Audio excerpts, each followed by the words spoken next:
Beton Prefabrikasyon Konutta Avrupa perspektifini bize aktaracak konuşmacımız Türkiye Prefabrik Birliği Genel Sekreteri olarak hani her gün değilse de her hafta temasta olduğumuz BIBM'in Genel Sekreteri Bay Alessio Rimoldi. BIBM Avrupa Beton Prefabrikasyon Üreticileri Federasyonu diye çevirebileceğimiz bir şemsiye kuruluş. Türkiye Prefabrik Birliği de bu federasyonun üyesi. Bay Rimoldi 2007'den beri sektörde ve bu federasyonun genel sekreterliğini yürütüyor. 2014'te de Türkiye'de bir etkinlikte aramızdaydı. Bana ilettiği özgeçmiş notunda teknik, komünikasyon ve Avrupa düzeyindeki bütün birliğe ait regülasyonun sürdürülmesi yönünde 18 yıldır, 17 yıldır çabalarını sürdürdüğünü belirtiyor. İlave olarak enerji efficiency, sürdürülebilirlik, circular economy ve decarbonization başlıklarında da BIBM bünyesinde çalışmaları olduğundan söz etmiş. Bu kadar özgeçmiş notu yeterli sanıyorum. Yes, Mr. Rimoldi, this is your turn. Thank you and good morning everyone. Thanks for inviting me. Thanks to the Turkish Precast Concrete Board and to you for inviting me today. Actually, I should have been on holiday with my family. Unfortunately, something went wrong, so really happy to finally being able to be with you today. And I would really start by really making my condolences to all the families who lost people in a Turkish earthquake in February this year. And I think that if we are here today, it's one of the reasons is indeed because we believe that if we work together, we can really improve the safety of our buildings with precast solution and with our solution. So my presentation will not be technical because I'm not a technical person despite being an engineer by formation, but rather as my own organization. Our mission as BIBM is to promote the use of precast concrete much and circular solution in Europe and globally. And we don't do techniques as such. This we leave to the national association, much closer to the market. But our role is really to create the market and the legislative framework for the precast business to develop. And when I have to explain to people what I'm doing on a daily basis, actually what we are doing is to put together on one side the precast concrete sector and on the other all the stakeholders which somehow are involved with this shaping the future, like policymakers, standardization organization, etc., and kind of bridge the gap between the two, like our kind interpreters that do today and that which allow us to be with you. I will go very quick on this one because indeed what we do is providing input to policymakers, the need of the industry, but we also facilitate the implementation of policies in our industry, develop research projects like the Safecast and the Safecladding that was mentioned before, and promote the precast image for all our members throughout Europe and behind. I will skip this one. We are just a small organization with only 3 people, but something maybe a little bit about the industry in Europe, the precast industry. It's around 35 billion euros turnover, which is not that bad, 160,000 workers, 8,000 precast plants, and when we look at the product type, approximately 2/3 goes to made-to-measure products, beams, columns, floors, facades, which are made specifically for projects, and the other 1/3 is for off-the-shelf blocks, paving, pipes, for both residential and non-residential work. And indeed, when we look at the final use, residential is approximately 1/3 of the total precast concrete industry turnover, both for single family and multifamily. Another 1/3 is for non-residential, schools, hospital, logistics, industrial, and the other 1/3 more or less for all which is infrastructure, transport, energy, and wastewater. But today I will focus on the multifamily part and see a little bit how the market is doing today, the construction system and the trends. But also want to talk to you a little bit about the future, because the role of our organization is not only to shape the policies today, but also to help the industry to look ahead and be prepared for what is coming up in the future, and before concluding this part. So, is precast concrete used in Europe for multifamily buildings? The answer is definitely yes. But how much of the total precast production goes to the residential multifamily? Well, this varies a lot throughout Europe, going from approximately 0% in countries like Italy up to 50% in Finland. In Finland, for example, 80% of the multi-story buildings are made with precast concrete solution. And why is it? I think that there are some main reasons for this. First one is weather. You can imagine that in colder countries where you can hardly work outside for several months during the year, the possibility to manufacture in a company and then deliver on site ready-made, shortening time, is a very important factor. I think it was mentioned before during the question, labor cost. The higher the labor cost, the more you tend to automatize, use robots, use solution to produce labor cost, but also labor availability. This is a problem which is hitting more and more European countries. But this cost is only one part. The other part is property value. You can imagine that if you can provide a building, a multifamily house 3 months earlier because you can speed up your production, it is easy to understand the value, not only of the construction itself, which might be a little bit more expensive, but its effect during the whole life cycle of the building. And finally, well, tradition. Construction sector is a traditional sector. It is hard to change this tradition, but I think it's also part of us, also as association, to work on this idea and to say, yes, it is possible to change the way we work in a safe way. I think it has already been mentioned what are the main constructive systems that are used. Probably the vast majority of multifamily houses in Europe are made using load-bearing walls. That there can be internal or external. Normally they are the same height of the floor. The thickness and the configuration depend on not only on the stability but also on the different legislation concerning acoustic, thermal, fire resistance, seismic. They can be reinforced but also unreinforced, and normally we went from low rise until, let's say, medium rise building.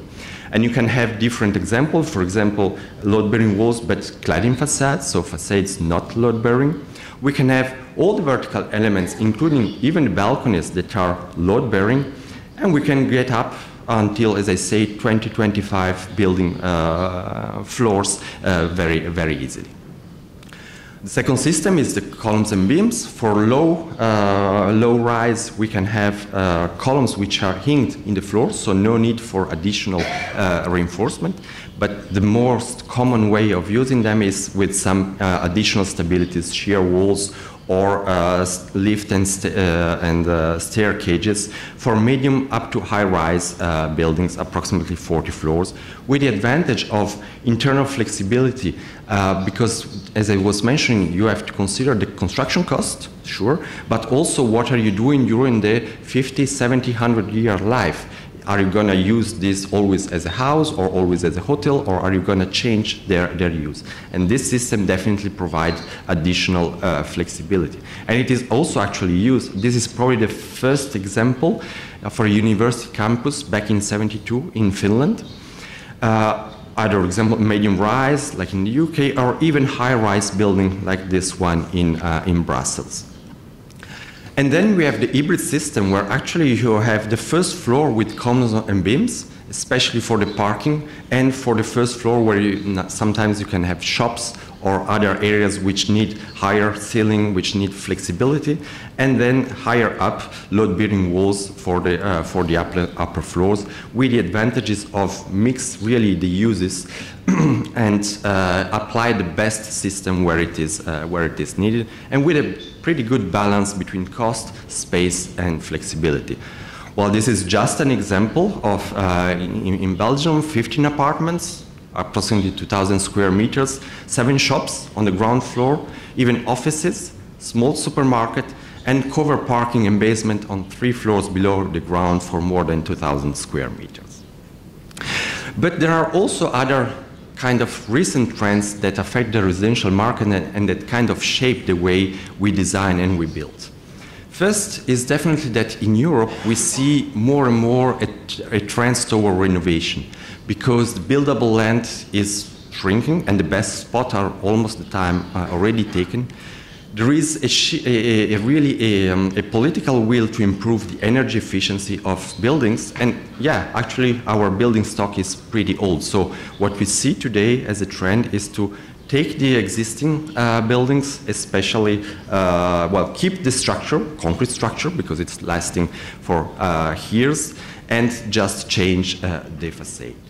Another trend is that buildings are not only places where people live and sleep, but really the idea of creating communities around the buildings with common external and internal areas where the community can develop.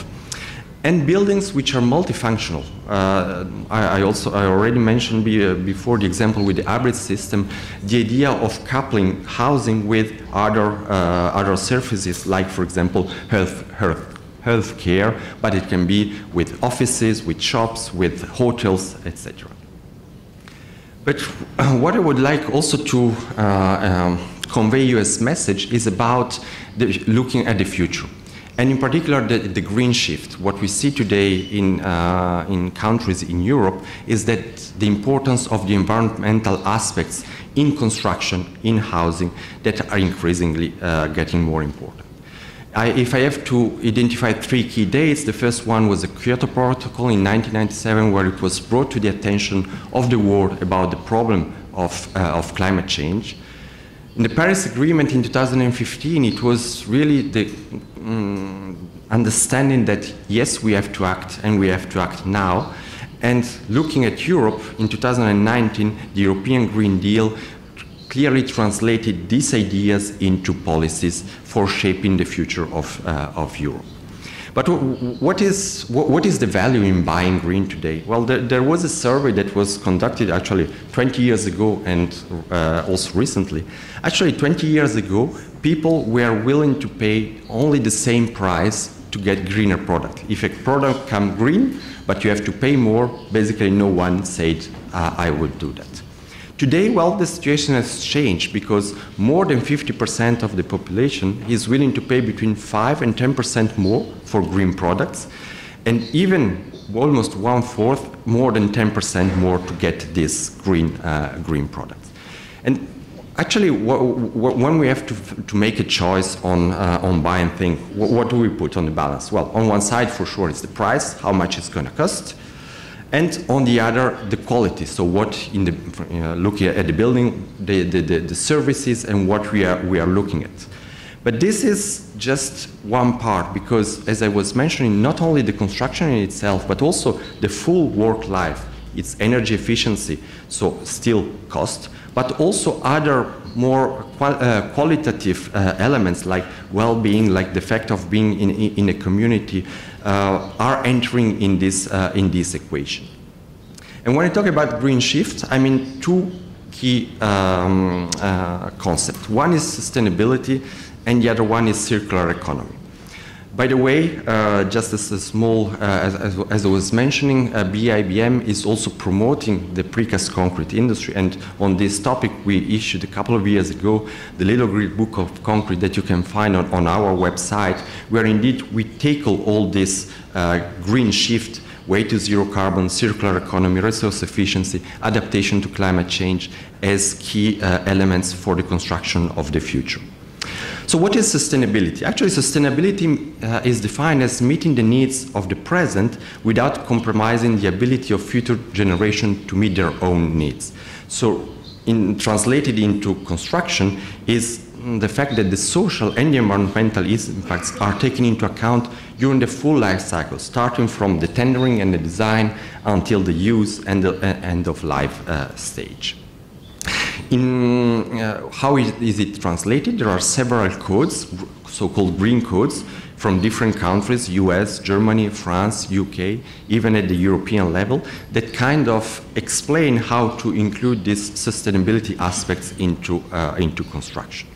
And one specific point which is gaining more and more importance in the present, I was discussing with one of your colleagues during the break, is about decarbonization, the fact of reducing the carbon footprint, the carbon profile. And there are already codes, this is an example from the UK, which show a kind of values or threshold for providing the market with low carbon concrete, which translate into a label similar to what we see today on this dishwasher.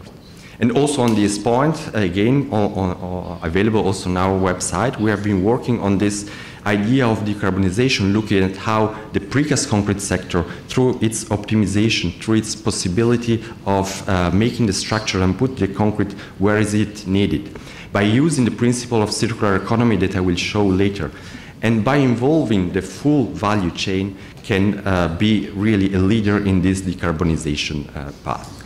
And in practice, it translates into the inclusion of more and more nature within buildings. Green roof, green facades, which allow for CO2 reduction, but also heat reduction and healthier places for people, as well as solutions and shapes inspired by nature. The second point is about circular economy. Circular economy means minimizing the input and output on material and the input of energy in the economic system, to do more with less, to really be effective using the so-called inverted pyramid. And also here, I think that as precast concrete sector, we have a lot of advantages that we can bring to this concept with the durability of our products, the ease of maintenance and repair during the full life cycle, and the use of concrete where it is needed, for example, using higher strength concrete. The possibility to reuse the structure linked with the renovation wave that I was mentioning before, but also studying how we can reuse even the products. There is currently a European project going on this topic. And finally, on the recycling, what to do with our elements at the end of life. For sure, use for geotechnical works, but also to reuse and recycle aggregates for new concrete products. Also here, two examples of European projects in which we participated in the past. So I come to a conclusion, 16 minutes, very well. The building sector is really going through radical changes. To the challenges that I mentioned before, there are some other to add up. Digital transformation, we have seen today, BIM, digital twins, 3D printing, Internet of Things. Resilience to climate change, how to make buildings more resilient to increasing flooding, extreme events, aging population that will require adaptation, access to quality primary and secondary raw materials, and continuous urbanization with pushing of more people living in smaller places like cities. And at the end, precast concrete with these industrialized solutions, strong and durable material, product design optimization, and local availability, we believe that this is the solution for the challenges of the 21st century, including in the housing, multi-story housing in Turkey and everywhere. Thank you very much.